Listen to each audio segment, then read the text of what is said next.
growing up in Ireland in the 60s was like something from an earlier century.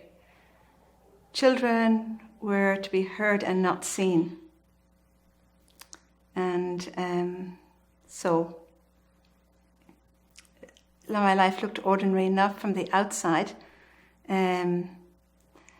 One of the great things about my childhood was actually playing outside. We would play outside till it was really late at night, till it was dark, and then we'd come in. And nature was really a great place to make friendships a lot better. I used to make daisy chain necklaces for my granddad. And when I put them around his neck, he'd say, "Oh, that's a beautiful one." And you could just sense the love in his eyes. It all starts with the senses. You know, I think that we are born attuned to love. When my granddad died, my grandma said, "Oh, you know, your granddad has gone to heaven and a magical bird took him there," and she pointed out the window. And of course, a 5-year-old goes outside and calls, "Granddad, come back." And then she went and made daisy chains for her granddad, which he never wore.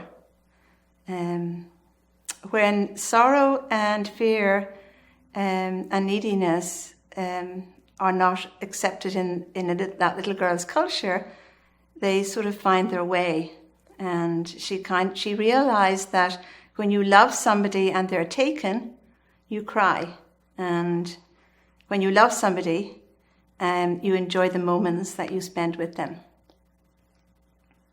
There's something in our spirit that can't be squelched. And I think nature is a doorway to our spirit. I used to go down to the very end of the garden. It was the quietest and stillest place in the whole world. There was a very old, gnarled apple tree there. And it had branches that was like a dome. And the roots were coming up through the ground. And I can see that little girl there in her yellow dress and blue cardigan and white buttons, sitting there in a chair made from the roots of that tree. And she would sit there and share whatever she was thinking or feeling with that old gnarled apple tree. It was almost like the tree understood everything she said. And the tree was a constant for her during her life there, growing up. And there was an unseen presence there that sort of embraced her, that gave her comfort.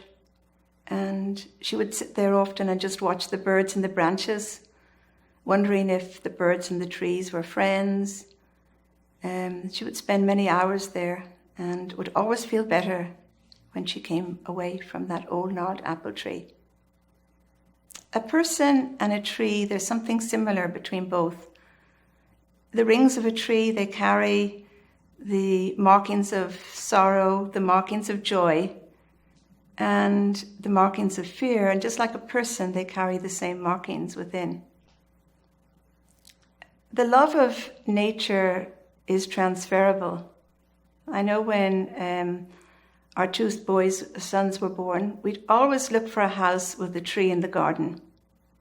And when they were really young, we found this house with a huge tree in the middle of the garden. And there was something about the spirit of the trees. They give a certain energy of aliveness to the whole home. So we made a swing for the boys, and they'd always say, "Come on, Mom, come on, let's swing." And they'd climb to the very top of the tree. And sometimes I'd feel goosebumps, or, my heart would miss a beat. But they would climb up there, and that tree would just embrace them and hold them with just unconditional love. They spent many hours climbing those trees, and they'd often encourage me, "Come on, Mom, climb with us, climb with us." Even adults can learn how to climb on a tree. And something about walking in nature as well. Like, we used to go walking on the trails, and they would walk for miles on a trail, not even noticing the distance, spend hours there. They'd find the greatest stick to play with. They'd go across logs, pick up leaves In the fall, they would play leaf fights, gather leaves, make a notebook of leaves. And sometimes they'd sit really quietly and just notice the squirrels, would count them, would notice the difference between the squirrels, would listen to the bird song. If there was a ladybird on the pathway, they'd say, "Oh, little ladybird, don't get trampled on," and they'd move that ladybird over onto a flower or a fern. The care and attention they gave to those little animals and nature was just quite amazing and very heartwarming. So I think from all those years that have passed, now the boys are older, there's something about nature that is a spiritual practice. It opens, it sort of lets go my worries, or we can go walking in nature, get more in touch with our heart. I feel it's a grounding and calm place to be. So recently we were walking through a trail, and the trail divided into two. One was going straight, and the other was going up a ravine, up steps. And we decided to go up the steps. And as we were going up, something unexpected happened. There was two of the steps had broken, so we had to step over those two, climb over those two steps.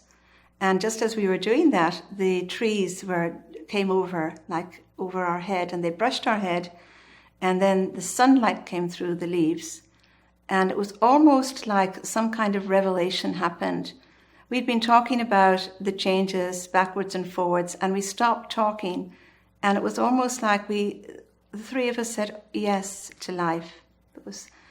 It was almost like a prayer. Some people may not call that a prayer, but walking in nature, having that conversation, it sort of opened up something within, a witnessing from creation to our whole journey on that walk. So I have a little poem that I've written, an ode to Gaia, an ode to nature. We are not alone. I hear it in your humming, that we can talk together. I perceive it in your being, allowing us to be. I sense it in your inner smile, bringing everything alive. The miracle of your branches reaching out, the light of love. Receiving it, it unfolds to the quietest and stillest place, the gift of love in our reflection of your love. Amen.